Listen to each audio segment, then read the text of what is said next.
So, ఈ AI agents related jobs బాగా పెరుగుతాయి. ఇప్పుడు మనకు 1,00,000 జాబ్స్ లే ఆఫ్ అయితే ఫర్ ష్యూర్ 5,00,000 జాబ్స్ క్రియేట్ అవుతాయండి. అబ్బా! ఆల్రెడీ ఆ ప్రాసెస్‌లో ఉంది. కానీ ఆ 5,00,000 జాబ్స్ క్రియేట్ అయినప్పుడు మీరు క్యాప్చర్ చేయగలగాలి.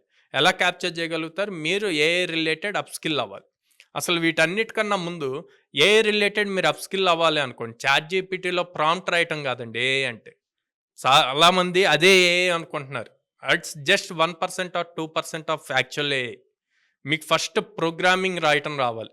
ఆ ప్రోగ్రామింగ్ నుంచి చాట్‌జీపీటీ లాంటి టూల్స్‌ని ఎలా బిల్డ్ చేయాలో తెలియాలి.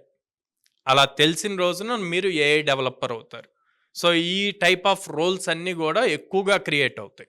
ప్రెజెంట్ ఎవరైతే ఫ్రెషర్స్ పాస్ ఔట్ అవ్వబోతున్నారో, నెక్స్ట్ ఇప్పుడు బీటెక్ చదువుతూ పాస్ ఔట్ అవుతున్నా, లేదా కరెంట్ వర్కింగ్ పీపుల్ ఉండి, వాళ్ళు ఏఐతో అప్‌స్కిల్ అయ్యి, వాళ్ళ జాబ్ సేఫ్ అవ్వాలి అనుకుంటే గనక, ఇట్లాంటి వాటి మీద ఫోకస్ చేయాలి.